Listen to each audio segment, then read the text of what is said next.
Hello வணக்கம் மக்களே. எல்லோரும் எப்படி இருக்கீங்க? வாங்க இன்றைக்கி ஒரு ஹெல்த்தியான ஈவினிங் ஸ்நாக்ஸ், குழந்தைகள்லேருந்து பெரியவங்க வரைக்கும் சாப்பிட்ற கருப்பு கொண்டக்கடலை சுண்டல் எப்படி பண்ணுறதுன்னு பார்க்கலாம் வாங்க. பாருங்கள், நான் சுண்டல் 8 மணி நேரம் ஊற வச்சு குக்கரில் 4 to 5 விசில் வர வரைக்கும் வேக வச்சு எடுத்து வச்சிட்டேங்க. தண்ணி இருந்தால் அதுலேயே வடிச்சிருங்க. நீங்கள் வடித்து எடுத்து வச்சுக்கோங்க. பாருங்கள், அடுப்பில் கடாயை வச்சாச்சு. எண்ணெய் ஊற்றி கடுகு உளுந்தம் பருப்பு போட்டாச்சு.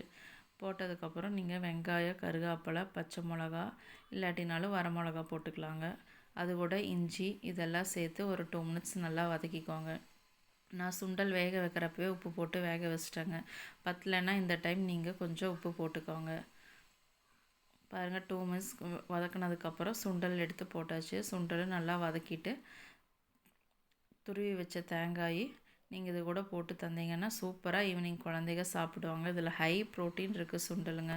இதே மெத்தடில் நீங்கள் கருப்பு சுண்டல் மட்டும் இல்லை, பச்சை பட்டாணி, வெள்ளை சுண்டல், பச்சைப்பயிறு, தட்டைப்பயிறு இது எல்லாமே இதே மெத்தடில் செஞ்சு கொடுங்க. உங்கள் குழந்தைங்க ஈவினிங் செமையாக விரும்பி சாப்பிடுவாங்க.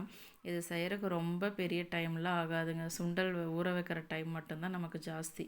பாருங்கள், ஹெல்த்தியான ஈவினிங் ஸ்நாக்ஸ் ரெடி. இந்த வீடியோ பிடிச்சிருந்தா மறக்காமல் சப்ஸ்கிரைப்